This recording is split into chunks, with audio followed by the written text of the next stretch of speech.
Hello বন্ধুরা, তোমরা সব কেমন আছো? তোমাদের জন্য আবার একটা নতুন ভিডিও নিয়ে চলে এসেছি। আজকের গন্তব্য ইন্ডিয়ান মিউজিয়াম, যাকে আমরা নর্মালি ভারতীয় জাদুঘর বলে চিনি। প্রায় 200 বছর আগে তৈরি এই মিউজিয়াম ভারতের সবচেয়ে পুরানো। ইন্ডিয়ান মিউজিয়াম বা ভারতের জাদুঘর হলো ভারতের বৃহত্তম জাদুঘর।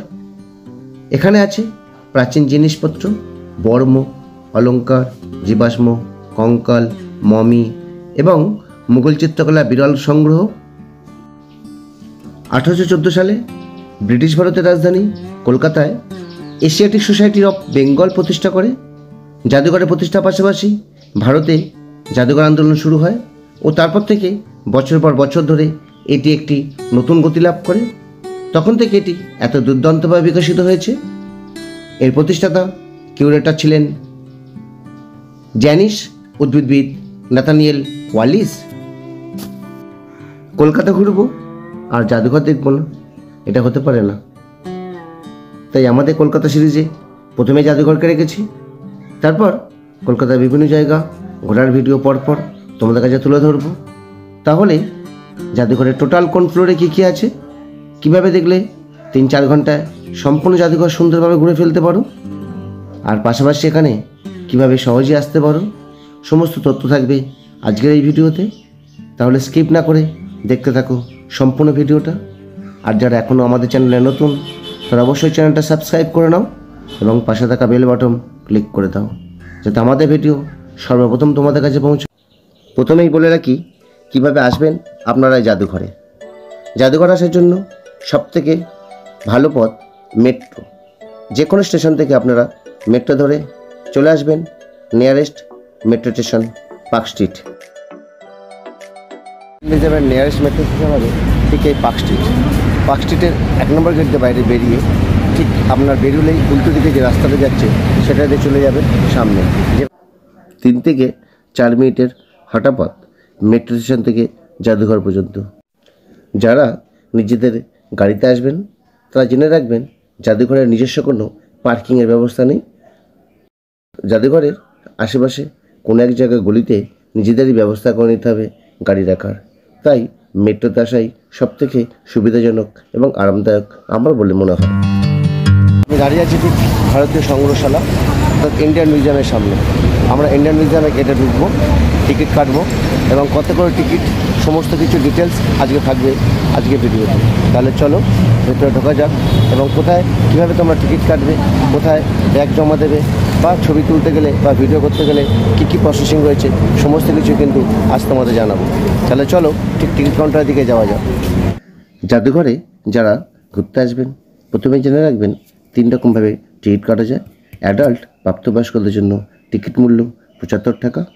18 বছর নিচে যারা, তাদের জন্য টিকিট মূল্য হচ্ছে 20 টাকা। এছাড়াও যারা ভারতীয় নাগরিক নয় তাদের জন্য 500 টাকা। আর যদি আপনারা এখানে ছবি তুলতে চান তার জন্য আলাদা করে আপনাদের টিকিট কেটে নিতে হবে। এই যে সিঁড়ি দিয়ে আমরা যে স্টার্ট করলাম জাদুঘর ভ্রমণ। জাদুঘরের ভিতরে কী কী আছে সমস্ত কিছু দেখাবো আজকে তোমাদের। তাহলে চলো ভিতরে যাওয়া যাক এবং দেখি কী কী প্রাচীন ঐতিহ্যের জিনিস আজকে সংগ্রহশালার মধ্যে আমরা দেখতে পাই। শুরুতেই ঢোকার সময় ঠিক এরকম একটা জিনিস দেখতে পাবে। আর আমরা উঠে এলাম ওই নিচ থেকে, এই নিচ থেকে কিন্তু আমরা উপর থেকে উঠে এলাম। এবার যাব এই দিকে, আমরা বাঁ দিকে উপর দিকে উঠে যাওয়া যেতে পারে এবং ডান দিকেও যাওয়া যেতে পারে। তাহলে চলো আমরা বাঁ দিক বরাবর যাই। ঢোকার শুরুতেই সংগ্রহশালায় কিন্তু বিভিন্ন রকমের ছবি দেখতে পাবে। উপরে উঠেই বিভিন্ন মানুষের সঙ্গীত চর্চা করছে এমন টাইপের, বা সত্যজিৎ রায় বা আমাদের যে বিশিষ্ট ব্যক্তিরা তাদের বিভিন্ন কারিকর্ম বা কার্যক্ষেত্রের যে ছবি তা ফটো গ্যালারি রূপে রাখা রয়েছে। সেগুলো কিন্তু আপনারা খুব সুন্দরভাবে চাক্ষুষ করতে পারবেন এখানে এলে। ওপরে চারিদিকটা খুব সুন্দরভাবে সাজানো রয়েছে, যেটা আপনারা এখানে এলে অবশ্যই আপনাদের মন মুগ্ধ হয়ে যাবে। তারপরেই আপনারা ডান দিক দিয়ে প্রথম যে ঘরে ঢুকবেন সেই ঘরটা হচ্ছে চিত্র সংগ্রহের ঘর। সেই ঘরে প্রাচীন যুগের বিভিন্ন জিনিসের বিভিন্ন আর্ট অফ গ্যালারি যাকে বলা হয় সেগুলো দেখতে পাবেন।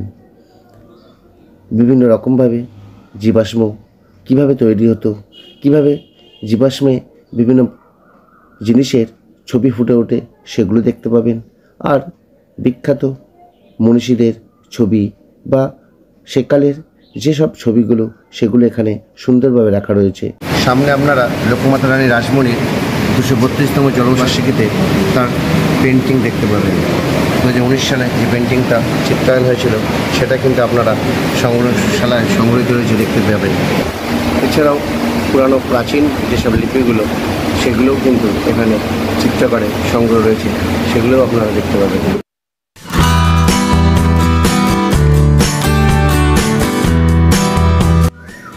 না এলে আপনারা বুঝতে পারবেন না এখানে যেরকম চিত্রগুলো রয়েছে, বিভিন্ন তৈলচিত্র, জলের দিয়ে আঁকা প্রাচীনকালে যেসব যে চিত্রগুলো আঁকা হয়েছিল সেগুলোকে এখানে রাখা রয়েছে সংগ্রহ করে, যেগুলো আপনারা এলে একদম নিজের চোখে দেখতে পারবেন। অয়েল বা জল রং নয়, বিভিন্ন রকম সরঞ্জাম দিয়েও এখানে যেসব চিত্র আঁকা হয়েছিল প্রাচীনকালে পুরাতত্ত্ব সময় সেগুলো কিন্তু এখানে সংগ্রহ রয়েছে। আপনারা এলে চিত্রগুলো দেখলেই বুঝতে পারবেন ছবিগুলোর বয়স আনুমানিক 100 থেকে 150।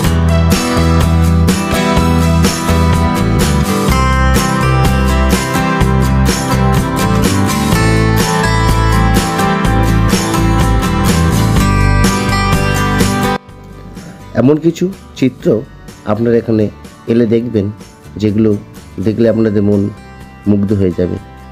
বিভিন্ন মনীষীদের যেমন নেতাজি সুভাষচন্দ্র বসু, আচার্য জগদীশচন্দ্র বসু, বিবেকানন্দ বা বিভিন্ন সময়কার যেসব মনীষীরা আমাদের ভারতবর্ষের মুখ উজ্জ্বল করেছেন তাদেরও পেন্টিং এখানে এলে আপনারা নিজের চোখে প্রত্যক্ষ করতে পারবেন।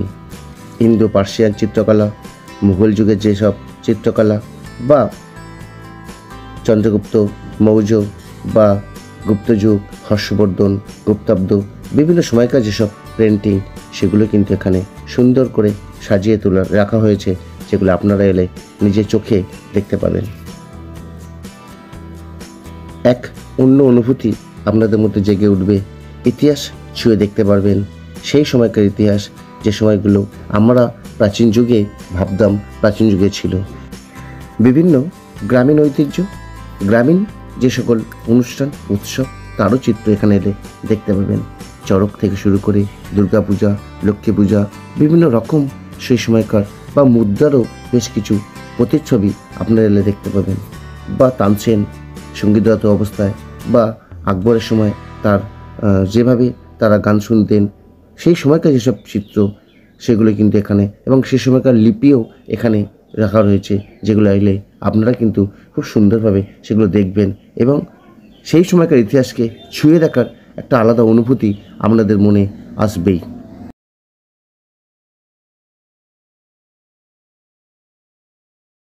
চিত্রকলা দেখার পর আপনারা মিশর একটু পৌঁছে যাবেন।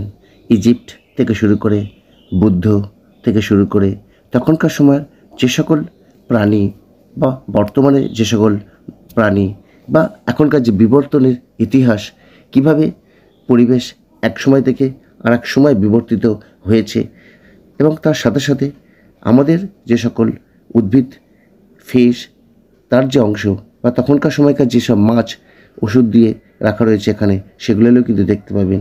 বিভিন্ন রকমের সাগর থেকে শুরু করে পুকুর বা নোনা জল, মিষ্টি জল, হিলফিশ সমস্ত কিছু কিন্তু আপনারা এখানে এলে নিজের চোখে দেখতে পাবেন।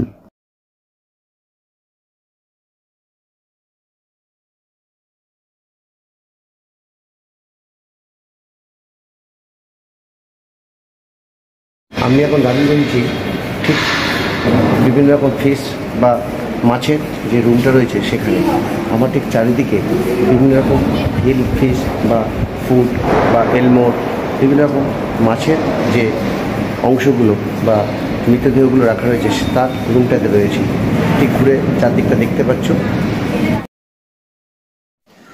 এমন কিছু মাছ এখানে দেখতে পাবেন যেগুলো হয়তো আমরা অনেকেই জানি না, যে মাছগুলো আমাদের সারা পৃথিবীতেই বিভিন্ন জায়গায় ব্যবহার হয়, সেগুলো এখানে বিভিন্ন ঔষধের সাহায্যে সংগ্রহ করে রাখা রয়েছে, সেগুলো কিন্তু আপনারা এখানে দেখতে পাবেন।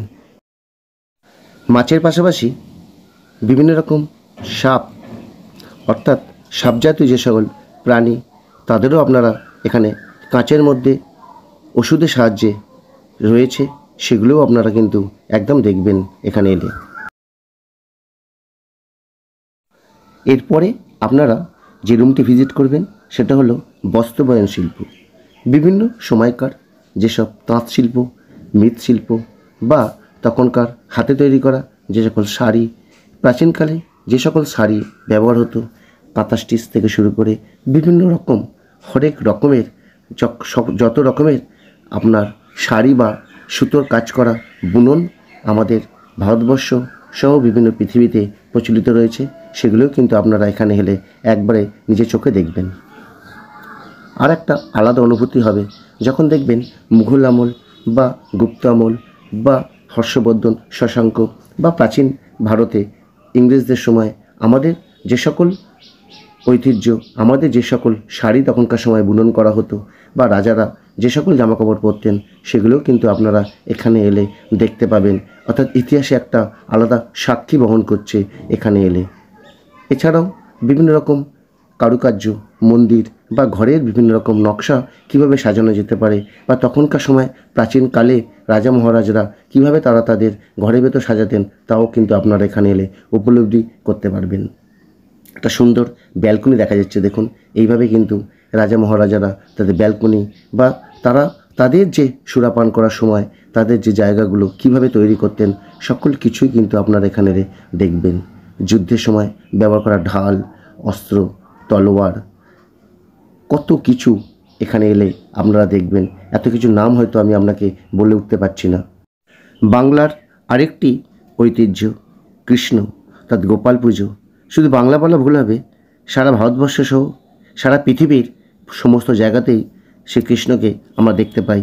তার বিভিন্ন রকম রূপ এখানে ফুটিয়ে তোলা রয়েছে, সেটাও কিন্তু আপনারা এখানে এলে দেখবেন। অর্থাৎ জাদুঘর শুধুমাত্র প্রাচীন পুরাতত্ত্ব জিনিস নিয়ে রয়েছে সেটা নয়, প্রাচীন এবং বর্তমান সমস্ত কিছুই এখানে আমাদের সামনে সংগ্রহ করে রাখা রয়েছে, যেগুলো এলে আপনারা নিজের চোখে দেখতে পাবো। এছাড়াও বিভিন্ন রকমের তখনকার সময় যে পেন্টিং, ওয়াল পেন্টিং, সেগুলো এখানে সুন্দরভাবে দেখতে পাবো। আর তখনকার গৃহে ব্যবহার হতো যে সকল সামগ্রী, সে থালা হতে পারে বা গ্লাস হতে পারে বা ফুলদানি হতে পারে, সমস্ত কিছুই এখানে সুন্দর করে সংগ্রহ করে রাখা রয়েছে, যেগুলো আমরা এলে এখানে দেখতে পাবো।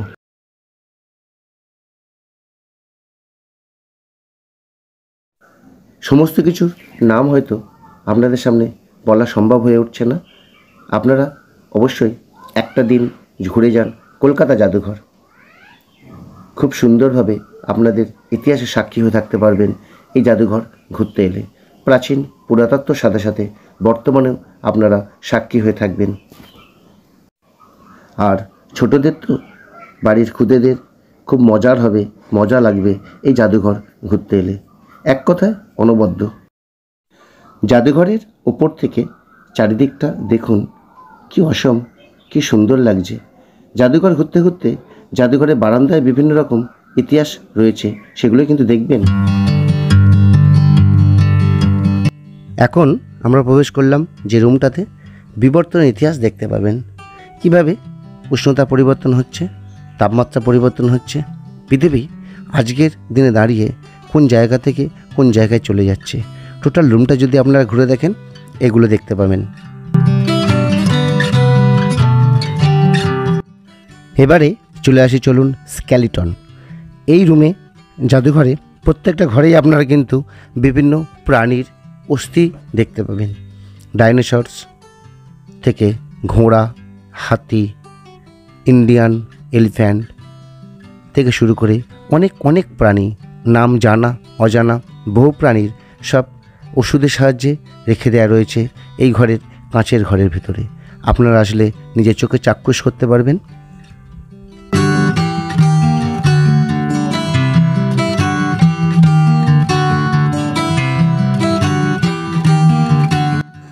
রুমটিতে বাচ্চাদের আসলে খুব ভালো লাগবে। প্রচুর স্কুল স্টুডেন্ট আসতে পারে। স্কুল স্টুডেন্টদের জন্য, তার স্কুলে বাচ্চাদের জন্য খুব আদর্শ জায়গা। এই যে স্কেলিটনটা দেখছেন, এটা একটি ডাইনোসরের স্কেলিটন, এটা হাতির স্কেলিটন। একদল স্কুল পড়ুয়া সেদিন আমাদের সাথে জাদুঘর ভিজিট করছিল। তাদের উৎসাহ দেখে মনে পড়ে যাচ্ছিল সেই ছোটোবেলার এসবগুলো দেখার যে আগ্রহ। অতএব আপনাদের বাড়িতে যদি ক্ষুদে বাচ্চারা থাকে, তাদের নিয়ে চলে আসুন ইন্ডিয়ান জাদুঘর কলকাতায় দেখতে।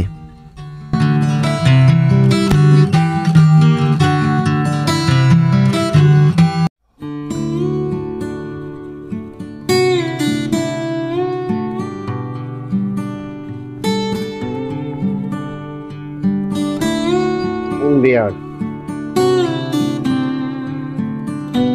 Asiatic black bear. এই ছবিটা হচ্ছে রাইনোসরস, ইন্ডিয়ান রাইনোসরস। একটা ইন্ডিয়ান রাইনোসরসের ছবি দেখছো।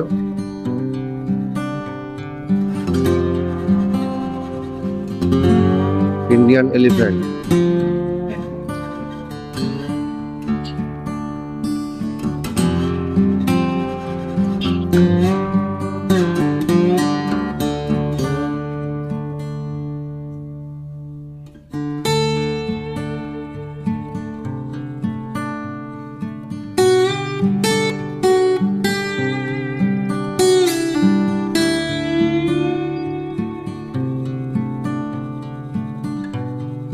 আমরা এখন প্রবেশ করব জিওলজিক্যাল ইকোসিস্টেম, বাস্তুতন্ত্র, হটস্পট।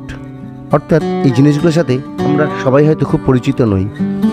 কিভাবে বাস্তুতন্ত্রের ক্ষতি হচ্ছে, ইন্ডিয়া কিভাবে কোন কোন জায়গাগুলো হটস্পট হিসাবে পরিচিত, অর্থাৎ জীবজগতের এই যে পরিবর্তন, যে বৈচিত্র্য, টোটাল ইকোসিস্টেমটাই আমরা এই রুমটার মধ্যে প্রত্যক্ষ চাক্ষুষ করতে পারবো।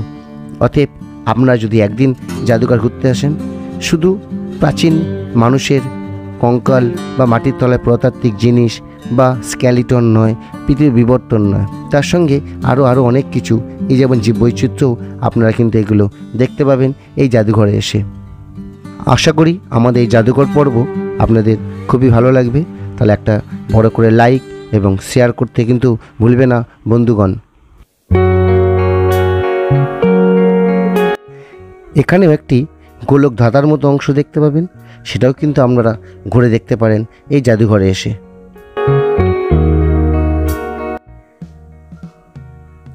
এই যে বাস্তুতন্ত্রটা দেখছেন, এটা হচ্ছে একটি মরুভূমির বাস্তুতন্ত্র। মরুভূমি যেসব প্রাণীরা থাকে, কিভাবে তারা তাদের জীবন কাটায়, তাদের যে পরিবেশের তাপমাত্রা কতটা, সেটাই কিন্তু আমরা এখানেই বাস্তুতন্ত্রে দেখতে পাবো। অর্থাৎ ডেজার্টের অংশ। এছাড়াও আরেকটি অংশ দেখতে পাবো, যেটা বনভূমির ভেতরে ছোট দ্বীপ বা ছোট জলাশয়ের মাঝে যেসব প্রাণীগুলো থাকে, কিভাবে তারা তাদের দিনগুলো কাটায়। আরেকটি জলের বা পুকুরের বাস্তুতন্ত্র এখানে তুলে ধরেছে।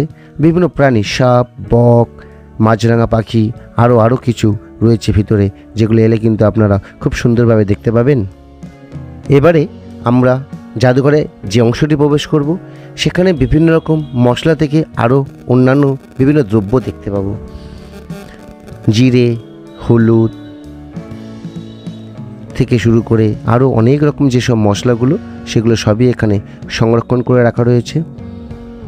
এটা দেখতে পাচ্ছেন আরও অনেক কিছু, কালো জিরে, বিভিন্ন রকম সর্ষে দানা, বিভিন্ন রকমের জিনিস কিন্তু এখানে এলে আপনারা দেখতে পাবেন।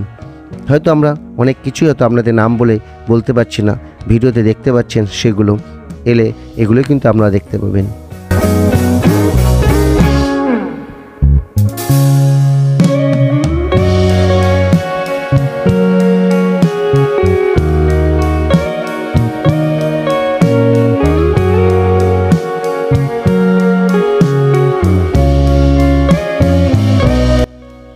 এখানে আমরা বিভিন্ন রকমের সবজি দেখছি, পামকিন থেকে শুরু করে লাউ, বেগুন, ঢেঁড়স, কুমড়ো,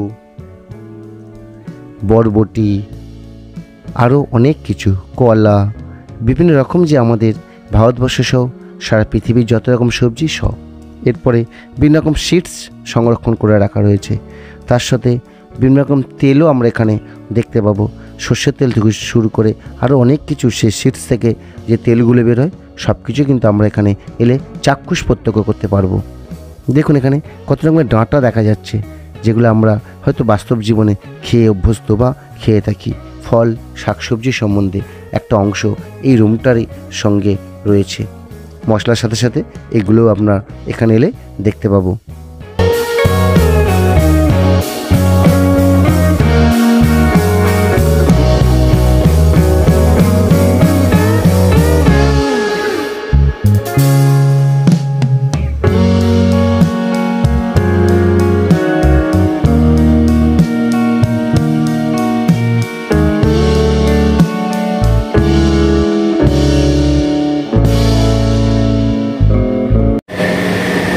আমরা এখানে দেখতে পাচ্ছি বিভিন্ন রকমের ধান সংগ্রহ রয়েছে, অনেক রকমের ধান সংগ্রহ করা রয়েছে।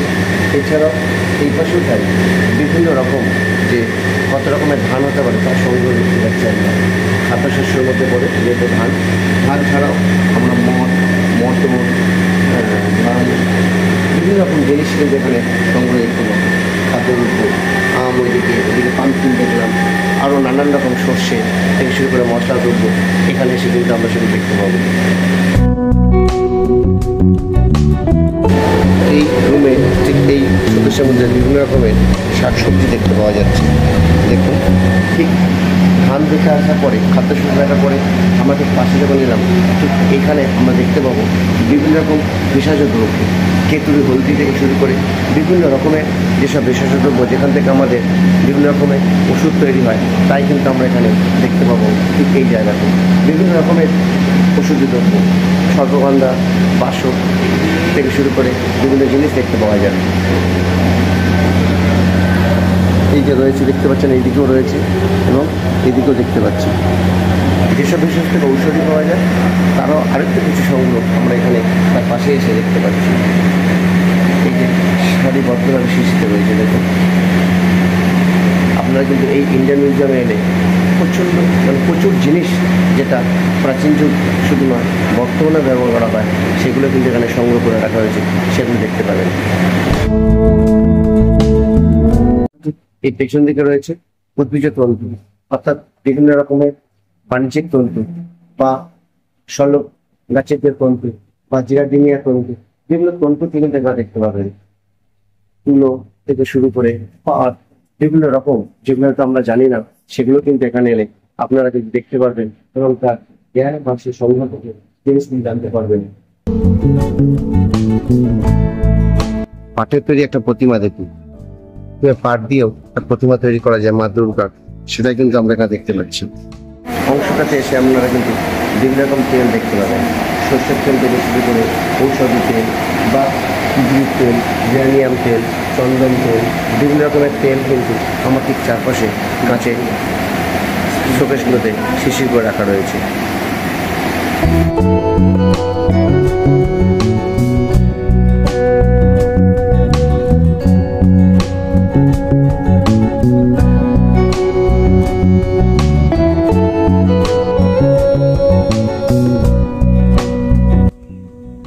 জাদুঘর দেখতে এসে এত কিছুর পরেও প্রাচীনকালে মানুষের জীবন সভ্যতা কেমন ছিল তারও একটা প্রতিলিপি এখানে কাঁচের ভেতর তৈরি করা রয়েছে, সেটাও নিজের চোখে দেখবেন। এবারে চলে এলাম জীবাশ্ম রুমে।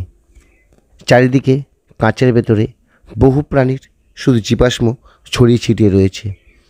এগুলো খুব ধীরে ধীরে আপনারা দেখতে পারেন কোন প্রাণীর কোনটি জীবাশ্ম। শামুক, স্নেল, বিভিন্ন ছোট বড় অনেক রকম সামুদ্রিক প্রাণী বা স্থলভাগের প্রাণী, প্রত্যেকটা প্রাণীর জীবাশ্ম চারিদিকে বিরাট বড় রুমটার কাঁচের ভেতরে আপনারা এলে দেখতে পাবেন। খুব ধীরে ধীরে আস্তে আস্তে রুমটি ঘুরতে থাকবেন।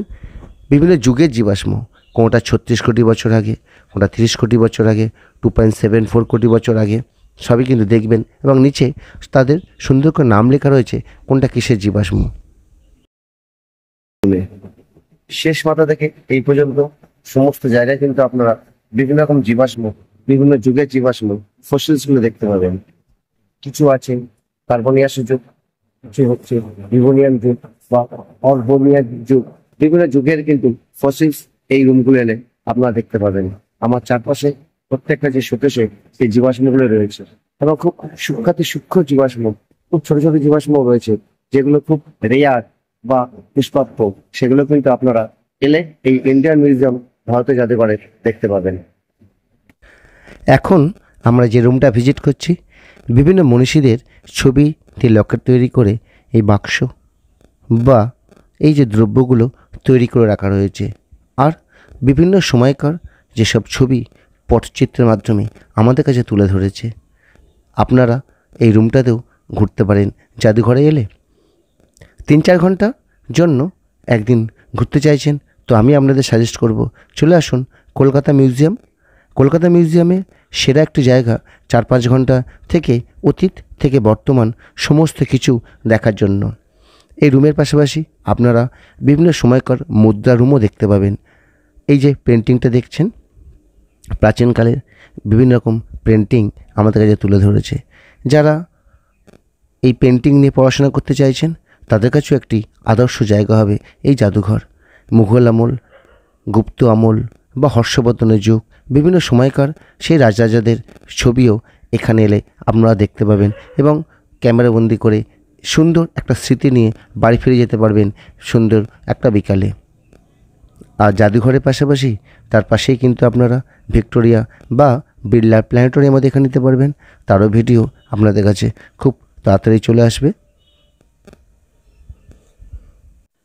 অনেক ক্ষুদে বাচ্চা বাড়িতে বসে তারা বিভিন্ন শখের জিনিস আঁকেন, অনেক রকম পেন্টিং, তারা ভাবেন কি আঁকবো। এখানে এলে এইসব ছবিগুলো কিন্তু আপনারা ফ্রেমবন্দি করে ক্যামেরাবন্দি করে নিয়ে বাড়ি ফিরে যেতে পারবেন। সেগুলো কিন্তু আপনাদের একটা বিরাট বড় শিক্ষণীয় জায়গা হয়ে উঠবে। আপনারা নিয়ে গিয়ে বাচ্চাদের দিতে পারেন।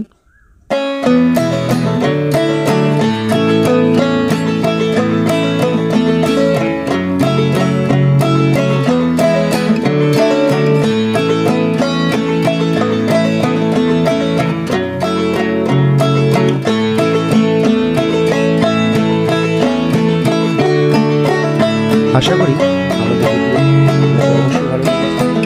অন্যদের দেখার জন্য শেয়ার করবেন। আর যারা এখনো সাবস্ক্রাইব করেন তারা অবশ্যই চ্যানেলটা সাবস্ক্রাইব করে নেবেন। আপনারা সাবস্ক্রাইব আমাদের কিন্তু নতুন নতুন ভিডিও বানাতে আরও বেশি করে উৎসাহিত করে এবং নতুন অজানা জানা জায়গাগুলো আপনাদের কাছে এক্সপ্লোর করতে আমরা বেশি করে উৎসাহিত হই। জাদুঘর ঘুরতে ঘুরতে জাদুঘরের বাইরে নিচে বারান্দায় প্রচুর প্রাচীন যেসব মূর্তিগুলো সেগুলো কিন্তু আপনারা দেখতে পাবেন। গৌতম বুদ্ধ, হর্ষবর্ধন, শশাঙ্ক, প্রথম চন্দ্রগুপ্ত, বিভিন্ন রকম রাজাদের যেসব মাটির তলায় খুঁড়ে বিভিন্ন পুরাতত্ত্ব বিভাগে জিনিসগুলো পাওয়া গেছে সেগুলো কিন্তু এই জাদুঘরে একটি রুম এবং জাদুঘরের বাইরে বারান্দায় রাখা রয়েছে। বুদ্ধের তো প্রচুর রকমের মূর্তি আপনারা এখানে দেখতে পাবেন। এছাড়াও পাথর, তখনকার সময় যেসব পাথর শিলালিপি দিয়ে বিভিন্ন রকমভাবে কারুকার্য করা থাকতো সেগুলোও এলে আপনারা এখানে দেখবেন। এই যে এখানে পরপর দেখছেন বিভিন্ন রাজাদের মনীষী বুদ্ধের মূর্তি, যেগুলো মাটি খুঁড়ে পাওয়া গেছে। বিভিন্ন সময়কার বুদ্ধর বিভিন্ন রকম, যখন বুদ্ধদেব রাজা ছিলেন তারপর আস্তে আস্তে যখন গৌতম বুদ্ধ হলেন এবং এটা মাটি তলায় হাত ভাঙা অবস্থায় গৌতম বুদ্ধকে পাওয়া গেছিলো। ধ্যানরত গৌতম বুদ্ধ বা তার শিষ্যদের সাথে কথা বলছে, সেই সব সমস্ত জিনিসই, সেসব সমস্ত মূর্তি কিন্তু আপনারা এখানে এলে দেখতে পাবেন। আর এখানে দেখছেন কিভাবে পাথর দিয়ে সুন্দর করে সাজানো রয়েছে, সেগুলোও কিন্তু আপনারা এখানে এলে চাক্ষুষ প্রদক্ষিণ করতে পারবেন এবং নিজের চোখে দেখে একটা আনন্দ তৃপ্তি পাবেন। আশা করি আমাদের এই জাদুঘর পর্ব আপনাদের অনেকটা উপকৃত হবে জাদুঘর ভ্রমণের ক্ষেত্রে। তাহলে আজকের মতো আপনাদের টাটা, বিদায়। দেখতে থাকুন শুভ্র ট্যুর গাইড এবং সকলে ভালো থাকুন। আর সবশেষে অবশ্যই চ্যানেলটা সাবস্ক্রাইব করবেন, লাইক করবেন এবং অন্য বন্ধুদের দেখতে সাহায্য করার জন্য শেয়ার তো অবশ্যই করবেন। তাহলে আজকের মতো এখানেই রইল ভিডিও। আপনারা ততক্ষণ সুস্থ থাকুন, দেখতে থাকুন শুভ্র ট্যুর গাইড।